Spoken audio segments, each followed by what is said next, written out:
Bismillahirrahmanirrahim. Assalamualaikum warahmatullahi wabarakatuh. Alhamdulillahi ala ihsani wa syukru lahu ala taufiqihi wa amtinani wa asyhadu an la ilaha illallah wahdahu la syarika lahu ta'ziman li sya'ni wa asyhadu anna Muhammadan abduhu wa rasuluhu da'a ila ridwani. Allahumma salli alaihi wa ala alihi wa ashabihi wa ikhwani. Ikhwani, azani Allah wa iyyakum. Ini adalah pertemuan terakhir dari tafsir surat Shad. Kita masuk pada ayat yang ke-82 hingga akhir ayat. Qala fa bi'izzatika la'ughwiyannahum ajma'in. Iblis berkata, demi kekuasaan engkau, ya, sungguh la'ughwiyannahum ajma'in. Aku benar-benar akan menyesatkan mereka seluruhnya. Illa ibadaka minhumul mukhlasin, kecuali hamba-hambamu yang engkau selamatkan, yang engkau istimewakan. Qala, Allah berfirman, fal haqqu wal haqqa aqul. Maka yang benar adalah aku adalah al-haq, wal haqqa aqul, dan hanya kebenaranlah yang akan aku katakan. La amla'anna jahannama minka wa mimman tabi'aka minhum ajma'in. Sungguhnya aku pasti akan memenuhi neraka jahanam dengan jenis engkau dan dengan orang-orang yang mengikuti engkau di antara mereka semuanya. Qul ma as'alukum alaihi min ajr. Katakan wahai Muhammad, aku tidak meminta upah sedikit pun padamu atas dakwah atau atas Al-Qur'an. Wa ma ana minal mutakallifin, dan aku tidak termasuk dari orang-orang yang mengada-ngadakan. In huwa illa dzikrul lil alamin. Al-Qur'an itu tidak lain hanyalah peringatan bagi semesta alam. Wala ta'lamunna naba'ahu ba'da hin. Dan sungguhnya kamu akan mengetahui atau kalian akan mengetahui kebenaran Al-Qur'an setelah beberapa waktu. Baik, kita mulai dari ayat ke-82. Qala fa bi'izzatika, ya. Iblis mengatakan fa bi'izzatika la aghwiyannahum ajma'in.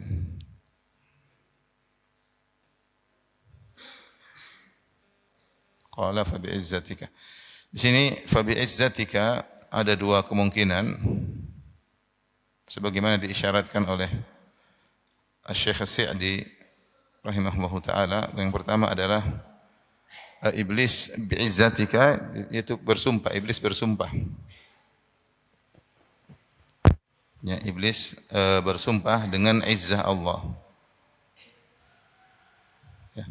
Izzah yaitu kekuasaan, ya. Bersumpah dengan izzah Allah. Artinya dia tahu bahwasanya, ya, dia berharap dengan izzah Allah dia diberi kekuatan untuk bisa menggoda manusia, ya. Karena Allah sudah mengizinkan dia untuk ditunda, ditangguhkan kematiannya. Sebelumnya dia sudah memohon, ya, dan Allah telah mengabulkan permohonannya sampai pada waktu yang ditentukan. Fa innaka minal munzarin. Sungguhnya engkau wahai iblis termasuk yang ditangguhkan. Ketika dia tahu bahwasanya dia diizinkan untuk ditangguhkan, maka berarti dia diizinkan untuk menggoda. Maka dia bersumpah dengan keperkasaan Allah, fa bi'izzatika. Jadi sumpah, ya. Ini yang dipahami oleh kebanyakan ahli tafsir. Mereka membawakan fa bi'izzatika adalah maknanya sumpah, ya. Ya. Sumpah, ya. Ya, tahu sumpah, ya. Di antaranya jangan menggunakan huruf ba, fa bi'izzatika, dengan keperkasaan engkau. Yang kedua, ya, sebagian disebut Sa'di bahwasanya fa bi'izzatika ba adalah lil isti'anah, huruf ba, al-ba lil isti'anah, untuk minta pertolongan. Minta pertolongan. Yaitu seperti bismillah, dengan menyebut nama engkau ya Allah, itu mohon pertolonganmu. Seakan-akan iblis mengatakan, ya, aku mohon, ya, dengan keperkasaanmu, ya, itu minta kekuatan dari Allah.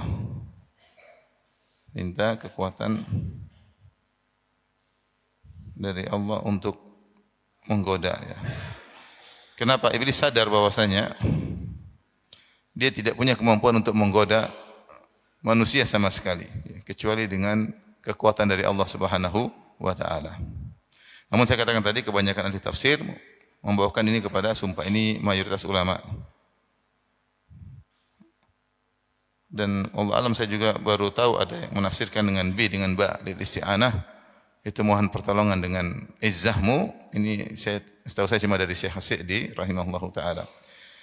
Oleh karenanya setelah itu iblis mengatakan la ughwiyannahum ajma'in. La ughwiyannahum, dan lam adalah lamul qasam, yaitu sungguh-sungguh benar-benar. Ughwiyannahum di sini iblis menekankan dengan tekad dia yang kuat, ya. Tekad yang kuat dengan dengan penekanan, ya. Beberapa penekanan. Apa aja? Ikhwan, yang pertama apa? Sumpah. Dengan bi izzatika.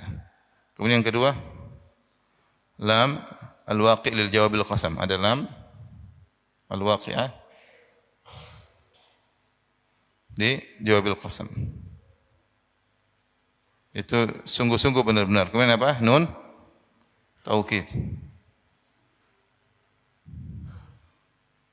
Jadi iblis tidak main-main, karena ini sudah tidak ada yang mau dikerjakan lagi kecuali menggoda anak Adam. Ya. La aghwiyannahum, sungguh benar-benar aku akan menggoda mereka. Ya. Kemudian dia tekankan lagi dengan yang terakhir ajma'in, seluruhnya. Seluruh mereka akan aku goda, ya. Jadi ini benar-benar dijalankan oleh iblis. Oleh karena iblis kerjaannya tidak ada lain kecuali cuma menggoda. Kalau antum mungkin banyak pekerjaan, ya. Ada kadang-kadang main-main, kadang-kadang ibadah. Tapi kalau iblis dia enggak punya kerjaan lain. Dia enggak punya kerjaan lain kecuali menggoda. Dalam ayat yang lain, la aqudanna lahum siratal mustaqim. Sungguh aku akan nongkrong di jalan mereka yang mereka hendak menuju jalan engkau yang lurus. Aku akan nongkrong. Dalam hadis kata Nabi sallallahu alaihi wasallam, inna syaitan qa'ada li ibni Adam li atrukihi, ya, atau bi atrukihi. Sungguhnya setan nongkrong di seluruh jalan kebaikan yang ditempuh oleh anak Adam. Apapun kebaikan yang lakukan pasti ada setan menggoda. Jangan, nanti. Jangan banyak-banyak, sedikit saja, tunda saja. Semua jalan kebaikan ada setan di situ. Kenapa? Karena dia enggak ada kegiatan kecuali menggoda. Kalau antum banyak kegiatan, iblis enggak ada kegiatan, setan enggak ada kegiatan. Bahkan disebutkan dalam riwayat, qilu fa inna syaitana la yaqil. Tidurlah siang, sungguhnya setan tidak tidur apa? Siang. Saking dia semangat menggoda kita, dia tidak tidur siang. Ya. Dia tidak tidur siang untuk menggoda manusia. Antum kita sedang berhadapan dengan musuh yang punya tekad bulat, dan dia bersumpah bukan di hadapan sembarang siapa. Dia bersumpah di hadapan Allah Subhanahu wa taala. Antum bayangkan ada seorang bersumpah di hadapan raja. Ya raja, saya akan begini. Kira-kira dia serius atau tidak? Dia serius. Ini masalahnya dia sumpah di hadapan Tuhan. Setelah dia divonis bakalan pasti masuk neraka. Maka dia bersumpah di hadapan Tuhan, dia menunjukkan keseriusannya, dan dia mentakid dengan 3 takkid, sumpah, lamul qasam, dan nun taukid. Sungguh-sungguh benar-benar aku akan menggoda mereka. Maka dia serius ketika menggoda, tidak ada kerjaan lain kecuali menggoda. Ya. Setiap jalan kebaikan kita ditongkrongi oleh syaitan untuk menggoda.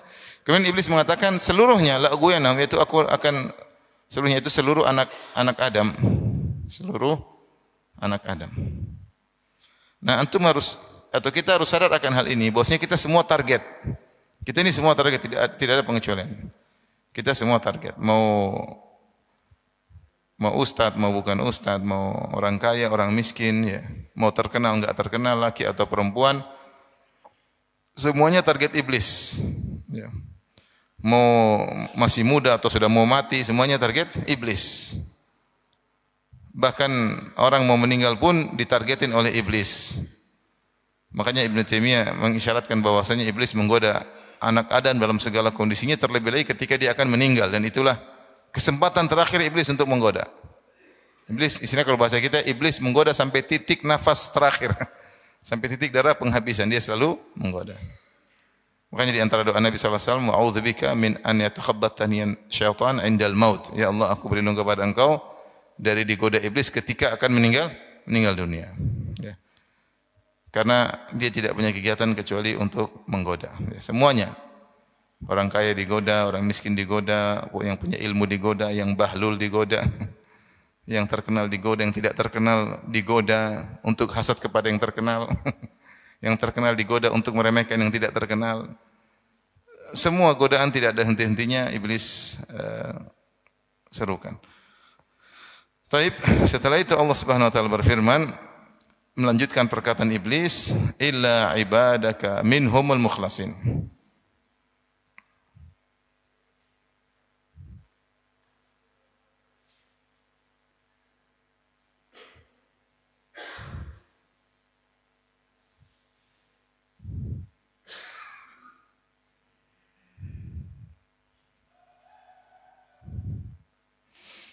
Kata iblis, kecuali hamba-hambamu dari mereka. Di antara mereka.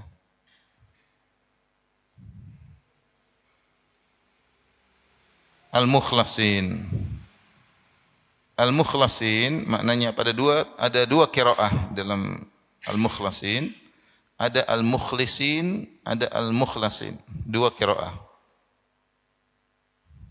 Dua qiraah.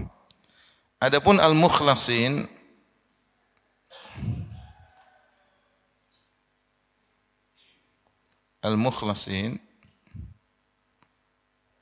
atau al-mukhlisin jelas maknanya, yaitu orang-orang yang ikhlas. Orang-orang yang ikhlas di antara mereka. Adapun al-mukhlasin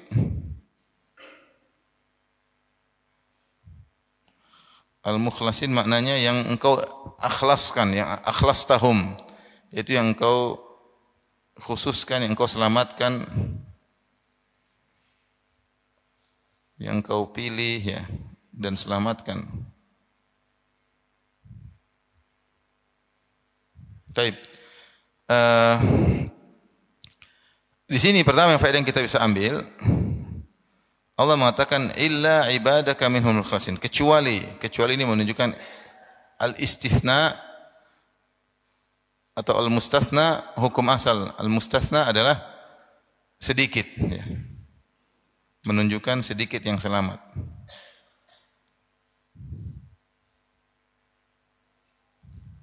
Selamat ya. Kita misalnya ada murid 20. Kita bilang semua akan saya kasih hadiah kecuali fulan, kecuali 3 orang. Karena hukum asalnya yang diistisnakan itu cuma apa? Sedikit. Tidak sebaliknya. Ya. Semua akan saya kasih hadiah kecuali 1, 2, 3, 4, 5, 6, 7, 8, 9, 10 sampai 17. Ini namanya bukan pengecualian, ya. Ya, namanya pengecualian biasanya lebih sedikit daripada mustasna minhu. Jadi yang menunjukkan bahwa sedikit yang selamat, illa istisna, adatul istisna, pengecualian, berarti menunjukkan yang selamat hanya sedikit. Dan itu benar kata Allah Subhanahu wa taala, wa qalilun min ibadiyas syakur, hanya sedikit dari hamba-hambaku yang bersyukur. Illal ladzina amanu wa amilus solihati wa qalilum mahum, kecuali beriman dan saleh, dan mereka hanya sedikit ya. Dan yang selamat dari anak-anak Adam dari gangguan iblis adalah yang ikhlas, ya.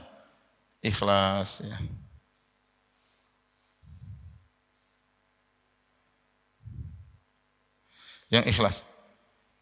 Ini menunjukkan bahwasanya semakin seorang ikhlas karena Allah Subhanahu wa taala, dia semakin selamat dari godaan iblis. Di antaranya Nabi Yusuf alaihissalam ketika digoda dengan godaan yang dahsyat, yang luar biasa, yang Allah sebutkan dalam surat Yusuf, digoda oleh Imra'atul Aziz yang disebutkan namanya adalah Zulaikha, ya. Maka siapa yang bisa selamat dari godaan seperti itu? Akan tapi Yusuf alaihissalam selamat, kenapa? Karena dia ikhlas. Kata Allah Subhanahu wa taala, "Linas kadzalika linasrifa anhu as-su'a wal fahsya innahu min ibadinal mukhlasin." Dalam qiraah mukhlisin. Al-mukhlisin. Demikianlah kami ingin memalingkan dari Yusuf alaihissalam perbuatan buruk dan perbuatan keji. Ya, kenapa? Karena dia adalah hamba-hamba kami yang ikhlas.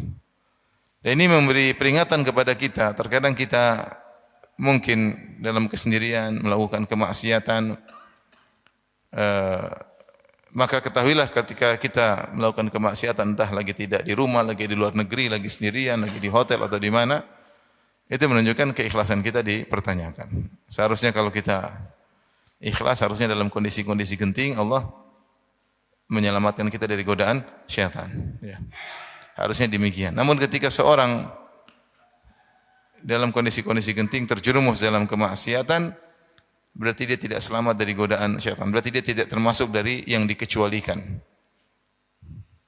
Karena orang yang dikecualikan orang yang ikhlas. Orang yang ikhlas dia selamat dari banyak godaan syaitan. Bayangkan dia selamat dari hasad. Dia selamat dari dengki. Dia selamat dari riya. Dia selamat dari mudah marah. Kenapa dia ikhlas? Saya sudah kerja mau marah-marah, enggak, urusan saya dengan Tuhan. Urusan saya dengan apa? Tuhan. Maksudnya jelas sekali orang ikhlas itu dia akan selamat dari banyak dosa. Dia selamat dari ujub. Kenapa ujub? Karena tidak ikhlas. Kenapa dia riya? Karena tidak apa? Ikhlas. Kenapa dia hasad? Karena dia tidak apa? Ikhlas. Kenapa dia ingin tampil terus? Karena dia tidak apa? Ikhlas. Kenapa dia yang harus jadi mudir? Karena dia tidak ikhlas. Kenapa dia menggibah orang? Karena dia tidak ikhlas. Kenapa dia menjatuhkan teman yang juga berdakwah? Karena dia tidak ikhlas. Orang kalau tidak ikhlas banyak penyakit yang mengenai dia. Pintu-pintu syaitan menggodanya banyak. Tapi kalau dia ikhlas, dia selamat dari itu semua. Maka benarlah iblis sudah tahu, yang hanya selamat yang apa? Yang ikhlas. Maka Allah mengatakan illa ibadaka minhumul mukhlasin, kata atau mukhlisin, kata iblis. Yang selamat hanya yang ikhlas, dan itu hanya sedikit. Dua qiraah ini tidak bertentangan, al-mukhlasin atau al-mukhlisin. Para ulama mengatakan karena dia mukhlis maka dia mukhlas. Karena dia mukhlis maka dia apa? Mukhlas. Dia ikhlas maka dia dipilih oleh Allah. Dia ikhlas maka dia diselamatkan. Sebab dia mukhlas karena dia mukhlis. Sebab dia mukhlas karena dia mukhlis. Sebab Allah menyelamatkan dia karena dia ikhlas kepada Allah Subhanahu wa taala. Baik, kita lanjutkan.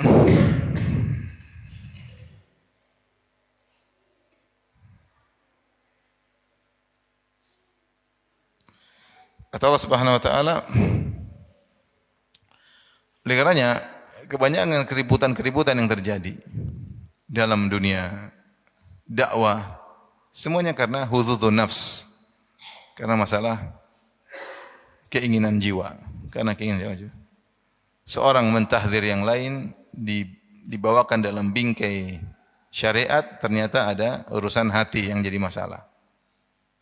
Karena dia yang maju, karena dia yang dikenal, karena dia ini, kemudian mulai menjatuhkan. Ya. Kenapa ribut di suatu yayasan? Terkadang ada urusan tidak ikhlas. Tidak ikhlas itu banyak ya. Mungkin karena ingin dunia, mungkin karena ingin diakui, mungkin karena ingin jadi pemimpin, mungkin karena ini urusan ribut. Dalam yayasan, dalam suatu lembaga, semuanya urusan tidak ikhlas. Semuanya karena tidak ikhlas. Kalau mau dicek lagi, seorang mengecek hatinya, dia tahu masalahnya bukan masalah syariat, tapi masalah apa? Masalah hati. Maka sungguh sedikit orang yang ikhlas. Maka sungguh sedikit orang yang mengecek isi hatinya sampai sedalam-dalam dia berusaha mengecek, saya berusaha untuk ikhlas seperti itu. Qala fal haqqu wal haqqu aqul.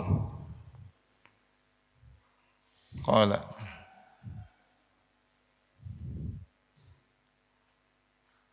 fal haqqu wal haqqu aqul. La'amla anna jahannam minka wa mimman tabi'aka minhum ajma'in. Allah berkata, qala fal haqqu wal haqqa aqul. Adapun fal haqqu di sini ada beberapa pendapat makna fal haqqu, yang jelas dia ada di dua qiraah, ada fal haqqa dengan mansub, ada fal haqqu dengan marfu'. Kita bahas saja yang marfu', fal haqqu, maka ini ada beberapa takdir. Semuanya benar. Ada yang mengatakan takdirnya adalah fa anal haqqu. Aku adalah al-haqqu, karena di antara nama Allah adalah apa? Al-haq. Aku adalah al-haqqu, ya. Ada yang mengatakan fa qauli al-haqqu. Ini berarti al-haqqu di sini adalah khabar, ya. Khabar dari mubtada yang ditakdirkan. Fa ana al-haqqu, fa qauli al-haqqu, atau fal haqqu mubtada. Fal haqqu qasami, takdirnya qasami, sumpahku. Jadi khabarnya qasami. Al-haq adalah sumpahku, ya. Terserah, tidak ada masalah. Ini maknanya semua benar. Para ulama ada takdir-takdir yang lain. Ini takdir kalau dia marfu, kalau dia mansub lain lagi nanti. Ya. Ada yang kalau dia mansub fa uhiqqal haqqa. Baik. Kemudian wal haqqu aqul, ini jumlah i'tiradiyah, ya.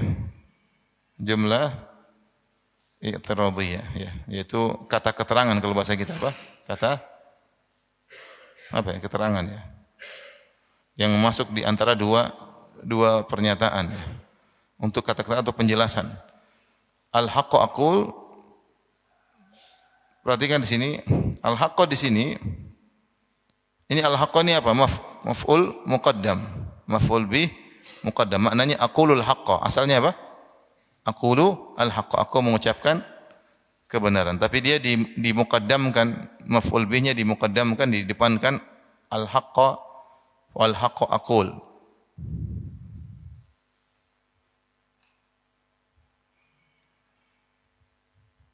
Maf'ul bih apa? Muqaddam. Li ifadati al-hasr. Untuk menunjukkan pembatasan, yaitu kalau kita artikan hanya kebenaran yang aku ucapkan, ya. Hanya kebenaran yang aku ucapkan. Tidak pernah Allah mengucapkan kecuali selain apa? Kebenaran. Karena Allah mengatakan wal haqqa aqul. Kita tahu dalam kaidah bahasa Arab kalau takdim al-ma'mul 'ala al-'amil yufidul hasr. Ya, di sini objek didahulukan daripada subjek, ya. Seperti iyyaka na'bud wa iyyaka nasta'in. Asalnya na'buduka, kami menyembah engkau ya Allah, kami menyembah engkau. Engkau adalah maf'ul bi, objek, kami menyembah subjek. Harusnya dalam urutan bahasa Arab SPO, subjek predikat objek, ya enggak? Subjek predikat objek. Ketika objek didepankan daripada subjek dan predikat menunjukkan pembatasan. Maka kita mengatakan iyyaka na'bud, iyyaka objek, na'budu subjek predikat. Nah, ketika objek didahulukan daripada subjek dan predikat menunjukkan pembatasan. Makanya iyyaka na'bud artinya hanya, ada kata hanya kepada engkau kami menyembah. Tapi kalau na'buduka subjek predikat objek, maka terjemahnya kami menyembah engkau. Kami menyembah engkau. Namun ini kurang kuat karena kalau kami menyembah engkau bisa jadi kami menyembah juga selain engkau. Tetapi ketika objek didahulukan iyyaka na'bud, maka ada tambahan makna, hanya kepada engkau kami menyembah. Kami tidak menyembah kepada selain engkau. Sama kalau dikatakan aqulul haqqa, aku mengucapkan kebenaran, bisa jadi ada kebatilan, ada kemungkinan tatarraq ilaihi ihtimal. Tetapi ketika didepankan objek wal haqqa aqul, maka maknanya tidak ada yang aku ucapkan kecuali apa? Kebenaran. Ada kata hanya. Ini dijadikan dalil oleh sebagian ulama bahwasanya semua yang Allah ciptakan adalah kebaikan. Karena tidaklah Allah menciptakan sesuatu pun di alam semesta ini kecuali menggunakan apa? Kun. Innama amruhu idza arada syai'an an yaqula lahu kun fayakun. Tidaklah Allah menghendaki sesuatu kecuali Allah berkata jadilah, maka terjadi. Maka semua kejadian yang terjadi di alam semesta ini semua terjadi dengan kun, dengan perintah apa? Allah. Dan Allah mengatakan wal haqqu aqul, aku tidak mengucapkan kecuali kebenaran. Maka semua yang terjadi akibat kun semuanya pasti kebenaran. Oleh karenanya meskipun yang Allah ciptakan di antaranya keburukan, maka jika ditinjau dari perbuatan Allah menciptakan keburukan-keburukan tersebut, di balik itu semua ada kebaikan atau ada hikmah. Ada hikmah. Makanya di antara doa yang diucapkan oleh Nabi sallallahu alaihi wasallam, wal khairu kulluhu biyadaik wa syarru laisa kulluhu laisa ilaik. Seluruh kebaikan di tanganmu dan tidak ada keburukan kembali kepadamu. Tidak ada keburukan kembali kepadamu. Allah menciptakan iblis, benar itu buruk, iblis buruk, tapi di balik penciptaan iblis banyak hikmah. Allah menjadikan bencana-bencana alam, tapi di balik itu pasti ada hikmah. Zaharal fasadu fil barri wal bahri bima kasabat aydin nas liyudhiqahum ba'dalladzi amilu la'allahum yarji'un. Telah nampak kerusakan di daratan di lautan akibat perbuatan manusia. Allah ciptakan itu semua apa? Buat apa? La'allahum yarji'un, agar mereka sadar. Allah memberikan musibah kepada kita. Semua musibah terjadi pada kita karena dengan kun. Kun, sakitlah engkau, inilah engkau, itulah engkau. Ya. Sampai seseorang diomelin istri pun dengan apa? Kun. Maka semua terjadi dengan apa? Kun fayakun. Namun di balik itu pasti kebaikan. Pasti kebaikan. Makanya semua yang ditakdirkan Allah Subhanahu wa taala dari sisi al-muqaddarnya ada khairihi wa syarrihi, ada baik yang buruk. Tetapi dari takdirnya, dari perbuatan Allah semuanya apa? Semuanya baik. Wasyarru laisa ilaik. Tidak ada keburukan yang kembali kepada engkau karena semua yang terjadi dengan kun, dan kun adalah al-haqqu aqul. Wal haqqu aqul, aku tidak mengucapkan kecuali kebaikan semata. Kemudian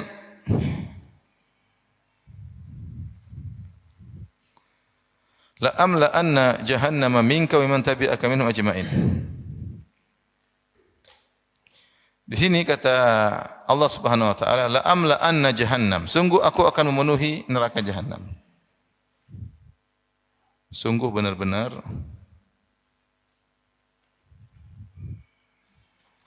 aku akan memenuhi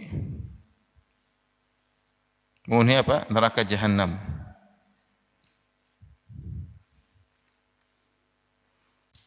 Darimu, dari jenismu.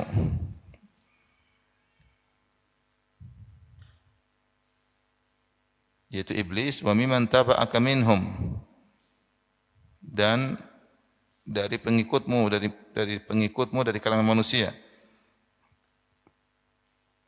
Dari kalangan manusia, kalangan Bani Adam seluruhnya. Taib ini lam di sini lam la anna, ada yang mengatakan lam di sini sama alamu al-waqi'ah li jawabil qasam. Jadi sumpah iblis dibalas lagi dengan sumpah Allah Subhanahu wa taala, tapi Allah tidak perlu menyebutkan sumpah karena dalam perkataan Allah sudah pasti kuat ya. Makanya tadi kita bilang di antara takdir fal haqqu qasami. Fal haqqu qasami, ini di antara takdir, kebenaran adalah sumpahku, yang sumpah Allah ini. La amla anna, sungguh benar-benar aku akan memenuhi. Di sini Allah mentakkid dengan 3 takkid ya. Sama iblis mentakkid la ughwiyannahum, Allah juga mengatakan la amla anna. Wallahi la amla anna, sumpah lamul waqi'ah, lamut ta'kid al-waqi'ah ba'da al-qasam, kemudian nun taukid, sungguh benar-benar aku akan memenuhi neraka jahannam. Jadi neraka jahannam pasti dipenuhi ya. Makanya ketika kurang neraka jahannam berkata hal min mazid, masih ada apa? Yauma naqul li jahannam halim talati, kami bertanya pada hari tersebut kepada neraka jahannam, sudah penuh belum? Fataqulu hanbil mazid, kata neraka masih kurang, masih adakah yang harus mengisiku? Neraka masih pingin diisi. Dan jahannam sebagaimana sering kita sampaikan, jahannam adalah salah satu dari nama-nama neraka, dan jahannam menunjukkan dalamnya neraka tersebut. Aku akan memenuhi neraka yang dalam, yang luas tersebut. Minka, dengan engkau ya. Dari jenismu di sini minka, kata para ahli tafsir, minka itu dari jenismu, dari jenis jin. Jin. Jadi yang masuk neraka cuma 2, golongan jin, golongan manusia. Golongan jin dari jenis iblis, dan minhum dari golongan Bani Adam. Tidak ada yang lain yang masuk neraka ya. Walaqad dzara'na li jahannama katsiran minal jinni wal insi. Lahum qulubun la yafqahuna biha wa lahum a'yunun la yubsiruna biha wa lahum adhanun la yasma'una biha ulaika kal an'ami bal hum adall. Sungguh kami telah penuhi neraka jahanam dengan banyak jin dan manusia. Mereka memiliki hati namun mereka tidak gunakan untuk berfikir. Mereka punya mata tidak digunakan untuk memandang kebenaran dan mereka punya telinga namun mereka tidak gunakan untuk mendengar kebaikan. Ulaika kal an'am, jin dan manusia tersebut seperti hewan ternak, balhum adall, bahkan lebih sesat dari hewan ternak, lebih sesat.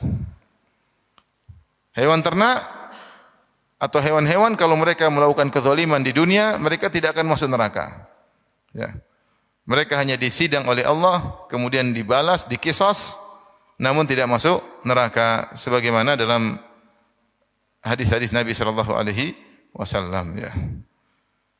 Kata Rasulullah sallallahu la tu'addunnal huquqa ila ahliha yaumal qiyamah hatta yuqtassa li syati al-jalha min asyaltil qarna. Kata Nabi sallallahu alaihi wasallam, demi Allah sungguh benar-benar kalian akan mengembalikan hak-hak kepada pemiliknya. Jangankan kalian manusia, sampai kambing yang tidak bertanduk akan mengkisos kambing yang bertanduk yang menanduknya ketika di dunia.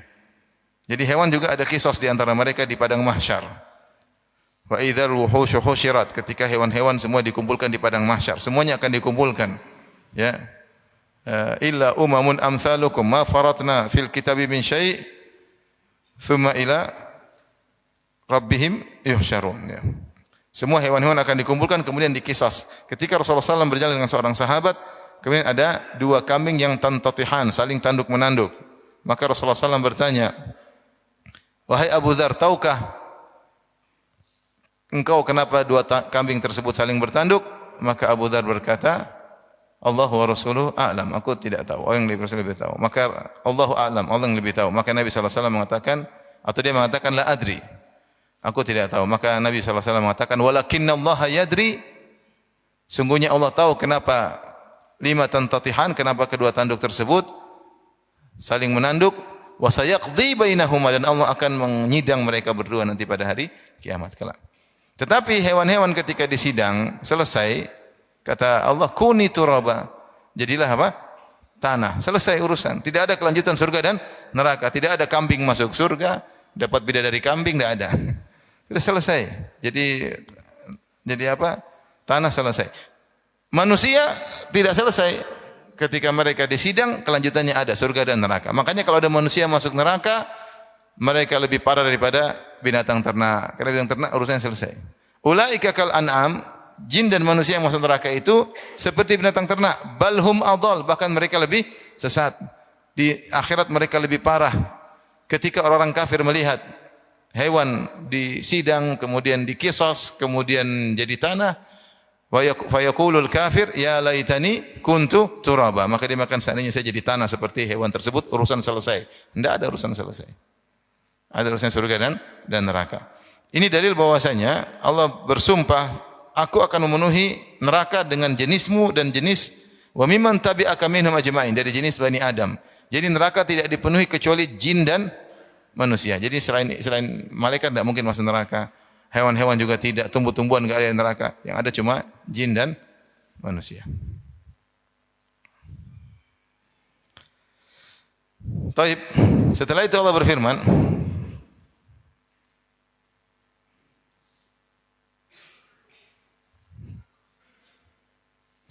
mereka menafsirkan minka dengan min jinsika. Sebagian ahli tafsir mengatakan karena iblis saja tidak cukup untuk memenuhi apa? Neraka. Maka dimaksud min jinsika.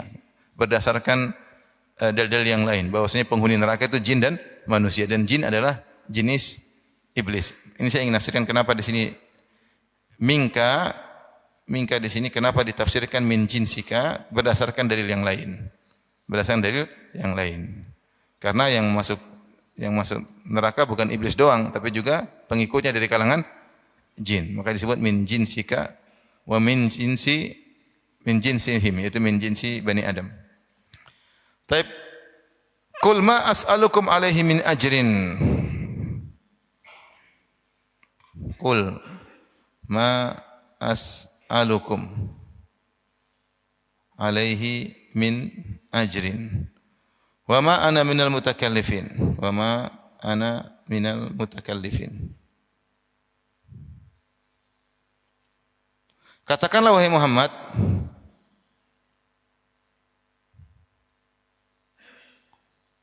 wahai Nabiullah, ma as'alukum alaihi min ajr. Aku tidak meminta kepada kalian.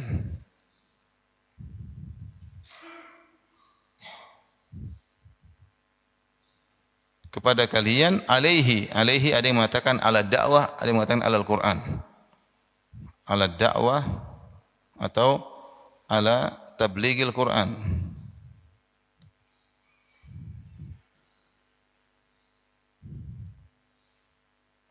Itu alal Quran, dan ini yang lebih Al-Quran karena ini Allah bicara tentang Al-Quran. Min ajr, upah sedikit pun, upah apapun. Rasulullah SAW diperintahkan untuk menyampaikan kepada kaum musyrikin Arab untuk merenungkan tentang hakikat dakwah dia. Jadi kebenaran sesuatu bisa ditinjau dari dua sisi, dari apa yang dia sampaikan dan dari yang pendakwah. Silakan cek pendakwahnya, cek kontennya. Bisa jadi kontennya benar, ternyata penyampainya bermasalah. Paham? Maka kalau itu benar, penyampainya tidak bermasalah, kontennya juga tidak bermasalah. Maka seakan-akan cek dua hal. Cek penyampainya,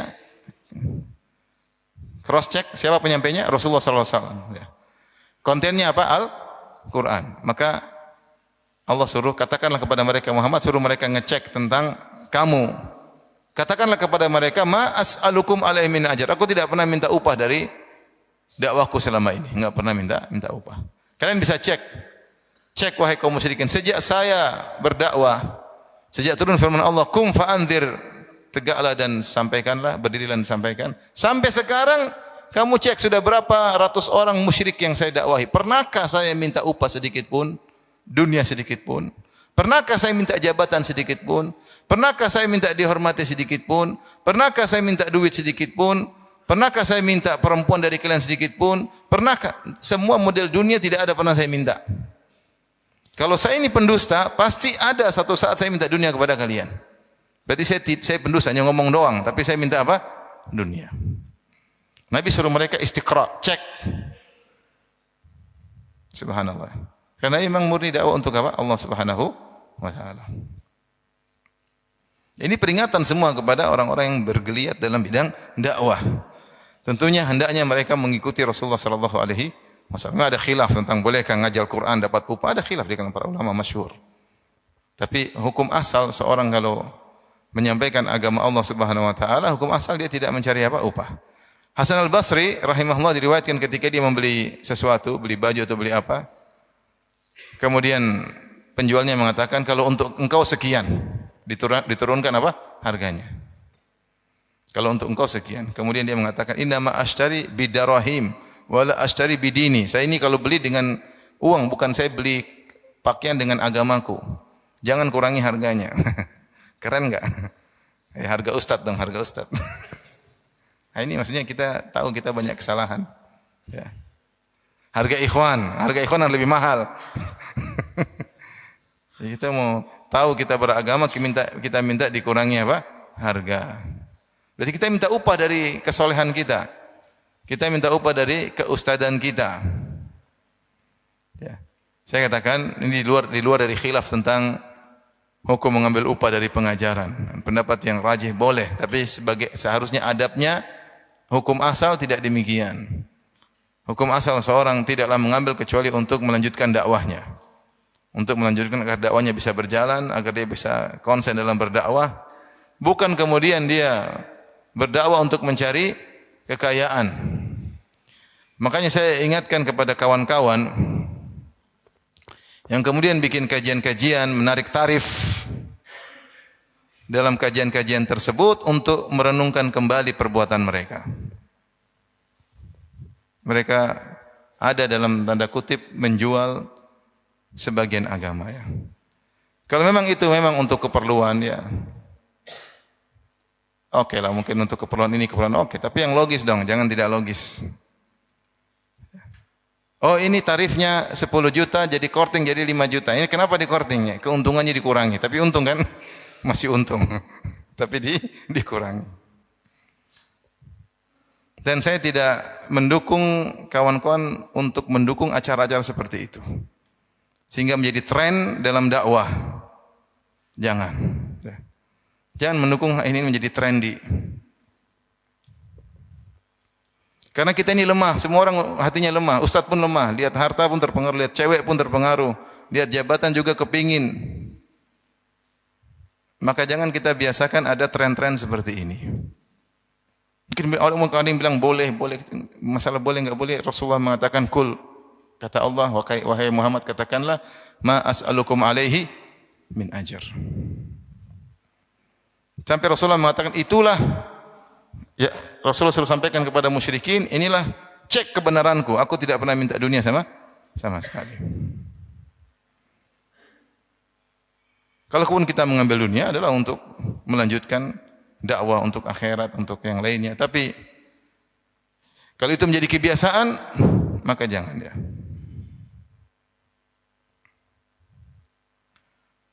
Pasang tarif apalagi ya. Pasang tarif. Rasulullah bersabda, "Man ta'allama ilman mimma yubtaghu bihi wajhullah, la yata'allamuhu illa liyusiba 'aradan minad dunya, lam yajid arfal jannah." Siapa yang menuntut ilmu agama, yang seharusnya menuntut ilmu adalah karena Allah, kemudian dia mencari ilmu untuk mendapatkan secercah dunia, maka dia tidak akan mencium wanginya surga. Tidak akan mencium wanginya surga. Maka kalau ada ustaz kasih tarif, ya, maka jangan didukung. Ya. Jangan didukung, hanya menjadi tren, jangan didukung. Nanti jadi tren. Semua melakukan. Dan jangan ustaz dikibulin oleh event organizer ya. Yang ngatur itu semua. Membuat ustaz jadi seperti itu. Waspada ya. Saya tidak ingin teman-teman terpengaruh. Kalau teman-teman sini mungkin enggak ada ustaz-ustaz yang YouTube enggak ada ya. Jadi tapi ustaz YouTube ini yang kadang-kadang jangan jadi tren. Yang melakukan sudahlah, tapi jangan jadikan tren. Sesekali ya sudahlah mau diapain. Mungkin mereka punya dalil boleh tapi enggak. Hukum asal salaf dahulu tidak demikian. Wa ma ana minal mutakallifin, dan aku tidak termasuk orang yang mengada-ngada. Di sini Allah tidak mengatakan kepada Nabi untuk menyampaikan kepada mereka, wa ma ana bimutakallif. Aku bukan orang yang mutakallif, tapi di sini menggunakan wa ma ana minal mutakallifin. Aku tidak termasuk orang-orang yang mengada-ngada. Dan perkataan wa ma ana minal mutakallifin ablagh, lebih dalam daripada wa ma ana bimutakallif. Kenapa? Wa ma ana minal mutakallifin menunjukkan bara'ah, berlepas diri dari orang-orang tersebut. Bukan saya bukan cuma seperti dalam Al-Qur'an wa ma ana minal musyrikin, wa ma ana minal musyrikin. Aku bukan termasuk orang-orang musyrik. Itu lebih mengena daripada aku bukan orang musyrik. Kalau aku bukan orang musyrik, itu tepat, tetapi lebih tepat lagi, aku bukan termasuk orang-orang musyrik itu, aku berlepas diri dari mereka. Aku tidak musyrik dan aku tidak ada kaitannya dengan orang-orang apa? Musyrik. Aku tidak musyrik dan aku tidak ikut-ikutan rombongan orang musyrik. Maka dia lebih ablak, dia lebih mengena. Wa ma ana minal mutakallifin, aku bukan mutakallif dan aku tidak termasuk golongan mutakallifin. Maksudnya apa? Aku tidak termasuk orang yang membuat-buat.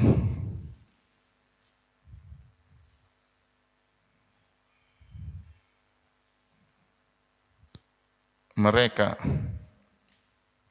yang ngaku-ngaku atau apa, membuat mutakallif itu ngaku-ngaku atau melakukan suatu apa, bahasa Indonesia apa sih? Jangan takalluf, jangan maksa-maksain diri, jangan maksa-maksain diri. Ini ada beberapa tafsiran, tiga tafsir. Yang pertama, wa ma ana minal mutakallifin, yaitu aku tidak pernah maksa diri jadi nabi. Aku tidak pernah maksa-maksa diri jadi nabi.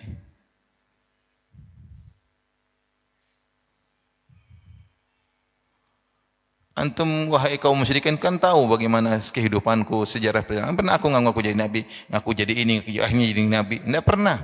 Tiba-tiba Allah utus aku menjadi seorang apa? Nabi. Kelihatan seseorang memang dia itu perangannya begitu, maunya jadi tampil, maunya kelihatan, mau jadi ini. Kalau ini kelihatan nanti lama pengennya jadi mudir. Karena dari awal dia memang begitu modelnya. Kelihatan. Tapi pelajarilah sirah kehidupanku wahai orang-orang musyrikin. Pernahkah aku mutakallif dalam segala? Enggak pernah, aku enggak pernah.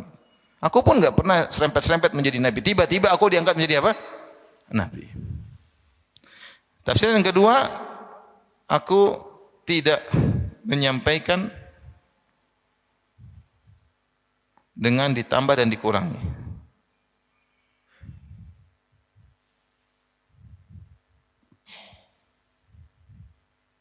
Aku tidak pernah menyampaikan, enggak pernah ditambah-tambahin, dikurangi, enggak pernah. Semuanya aku sampaikan seadanya dari Allah Subhanahu wa taala. Ya. Ini di antara kebenaranku, aku enggak pernah menambah. Makanya kalau mereka minta ayat tentang ini, Rasulullah, saya siapa? Ya, saya turun ayat bukan atas kehendakku, tapi kehendak Rabbul Alamin. Ya. Bukan di tanganku mau asal ini bi Qur'anin ghairi hadza au baddil. Kata orang kafir, wahai Muhammad, datangkan Quran yang lain, jangan yang ini, atau ganti. Siapa aku mau gonta-ganti ayat? Yang ngatur siapa? Allah. Wa ma ana bimutakallif. Kemudian yang ketiga, aku tidak pernah membebani kalian dengan dunia. Aku tidak pernah diminta kalian untuk menjadikan aku penguasa. Aku tidak pernah minta harta, aku tidak pernah minta kalian mencarikan istri untukku. Aku tidak pernah minta dunia sedikit pun dari kalian. Wa ma as'alukum alaihi min ajr. Aku tidak pernah minta upah sedikit pun dan upah apapun. Pelajarilah kehidupanku, biografiku, perjalanan hidupku. Aku tidak pernah minta sedikit pun dari kalian. Taib. In huwa illa dzikrul lil alamin. Sungguhnya Al-Qur'an itu hanyalah peringatan bagi al-alamin, ya. Zikrun, Al-Quran adalah zikr, peringatan. Meningkatkan orang untuk hari akhirat, peringatan orang kepada Allah Subhanahu wa ta'ala. Bukan sihir, bukan dusta, bukan perdukunan, bukan syair. Bukan, Al-Quran tidak sebagai kalian dudukan. Al-Quran sihir, Al-Quran adalah syair, Al-Quran adalah ini enggak. Tapi Al-Quran adalah zikrun. Isinya adalah zikrun, peringatan. Zikrun dari tazkir, peringatan. Lil alamin, maksudnya kepada seluruh alam semesta. Ya. Seluruh alam semesta, jin dan manusia, ya. Tabarakalladzi nazal furqana ala abdihi liyakuna lil alamina nadhira. Jadi seluruh. Jadi untuk seluruh al-alamin yaitu jin dan manusia. Kemudian di akhir ayat wala ta'lamunna naba'ahu ba'da hin. Sungguh kalian benar-benar akan tahu naba'ahu, kabarnya, kabar tentang Al-Qur'an.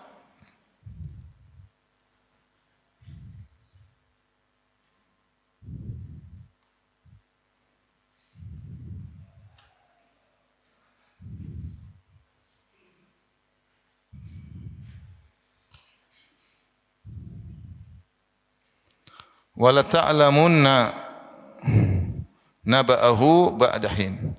Sungguh benar-benar kalian, ayat terakhir, benar-benar kalian akan mengetahui kabarnya, itu kabar Al-Quran. Naba artinya kabar Al-Quran. Dan kabar ini maksudnya sidq Al-Quran, karena ja'ani naba'uhu, yaitu ja'ani khabaruhu, ja'ani sidquhu, yani khabaruhu kama huwal waqi'. Kabarnya sesuai dengan realita. Kabarnya maksudnya kabar sesuai realita. Sehingga maksudnya kebenaran, Hu kembali kepada Al-Quran ba'da hin, setelah suatu waktu. Ini Allah tutup ayat ini dengan wala ta'lamunna naba'ahu ba'da hin. Sebelumnya in huwa illa dzikrul lil alamin. Al-Quran zikr. Dan di ayat Al-Quran Allah mengatakan sad wal Qur'ani dzidzikr. Al-Quran adalah isinya peringatan. Dan Allah dalam Al-Quran juga di tengah wadzkur. Jadi surat Sad penuh dengan zikir, dibuka dengan zikir, diakhiri dengan apa? Penyebutan zikir. Kemudian wala ta'lamunna naba'ahu, sungguh kalian akan mengetahui kebenaran isi Al-Qur'an ba'dahin setelah suatu waktu. Nah, ini sama seperti firman Allah Subhanahu wa taala, sanurihim ayatina fil afaqi wa fi anfusihim hatta yatabayyana lahum annahu al-haq. Kami akan menampakkan ayat-ayat kami di cakrawala dan kepada diri mereka agar mereka mengetahui annahu yaitu Al-Qur'an. Hatta yatabayyana lahum annahu yaitu annal Qur'an haq. Al-Qur'an benar. Sama Allah mengatakan wala ta'lamunna naba'ahu ba'dahin. Kalian akan mengetahui kebenaran Al-Qur'an suatu saat setelah ini, setelah beberapa waktu. Hin ini umum, ada yang mengatakan nanti setelah meninggal atau nanti suatu waktu, pokoknya suatu waktu kalian akan mengetahui kebenaran Al-Qur'an. Nah, kebenaran Al-Qur'an kita tahu Al-Qur'an mukjizat. Al-Qur'an mukjizat ya. Sebagian ulama mengklasifikasikan mukjizat Al-Qur'an pada beberapa sisi. Ada yang disebut dengan al-i'jaz, al-balaghi atau terkait dengan bahasa, ada al-i'jaz al-ilmi, kemudian ada al-i'jaz at-tashri'i,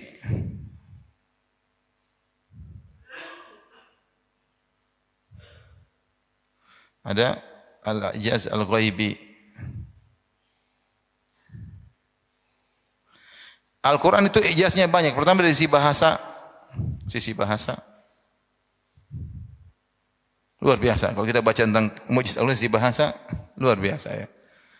Ada seorang disebut orang Arab Badui membaca firman Allah Subhanahu wa taala, "Falamma stai'asu minhu khalasu najiyya." Dia bilang ini enggak mungkin manusia ngomong kayak gini.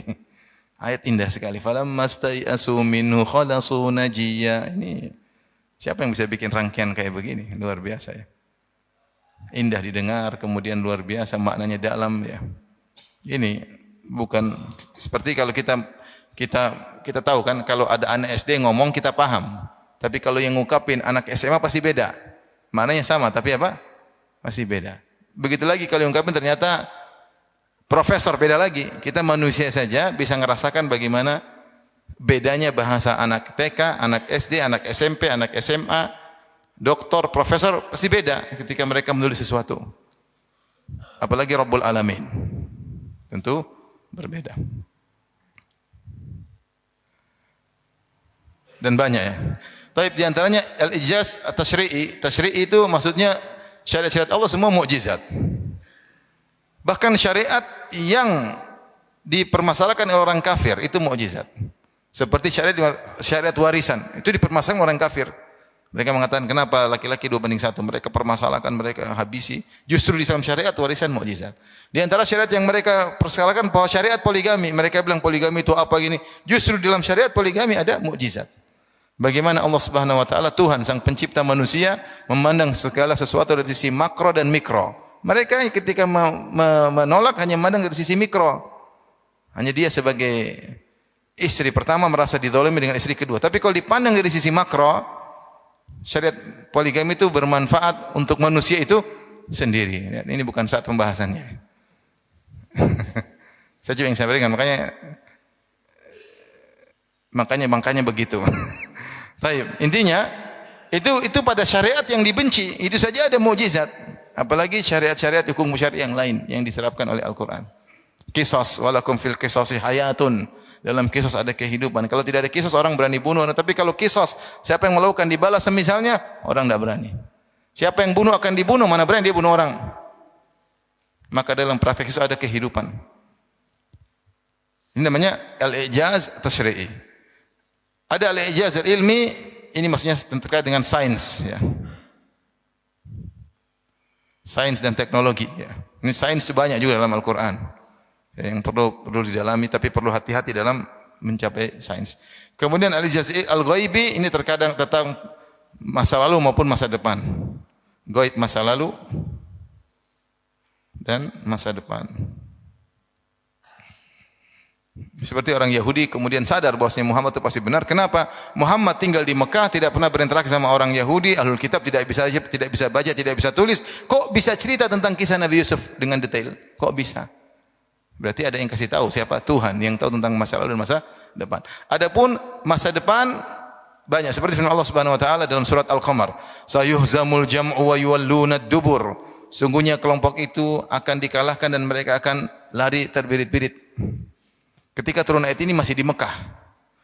Maka Umar berkata, ini siapa yang maksud oleh Allah? Sayuhzamul jam'u wa yuwalluna ad-dubur. Sementara kaum muslimin di Mekah diintimidasi, ditekan, lemah, tapi Allah mengatakan kelompok itu akan kalah dan akan lari tunggang langgang ke belakang. Ternyata ketika perang Badar Rasulullah membaca firman Allah tersebut. Sayuhzamul jam'u wa yuwalluna ad-dubur. Benar. Ternyata itu turut di Mekah baru terjadi pada tahun 2 Hijriah. Seperti masa depan juga Allah mengatakan Ghulibatir Rum fi ajnal ardi wa hum min ba'di ghalabihim sayaghlibun fi bid'i sinin. Sungguhnya Romawi dikalahkan. Dikalahkan oleh siapa? Persia. Disebutkan Romawi ketika itu dikalahkan habis-habisan. Yang tidak mungkin bisa bangkit lagi mengalahkan Persia kecuali mungkin butuh belasan tahun, puluhan tahun. Karena kekalahan yang hancur-hancuran. Tapi kata Allah, Romawi akan menang. Fi bid'i sinin, tidak perlu puluhan tahun, beberapa tahun lagi akan menang. Ternyata terjadi benar. Ternyata terjadi benar. Ini contoh al-i'jaz al-ghaibi, mukjizat kegaiban tapi terkait dengan masa depan. Tapi demikian saja ikhwani, ini akhir dari kajian tafsir surat Sad. Semoga bermanfaat. Wallahu taala alam bisawab. Tapi demikian saja. Subhanakallah bihamdik asyhadu an la ilaha illa anta astaghfiruka wa atubu ilaik. Assalamualaikum warahmatullahi wabarakatuh.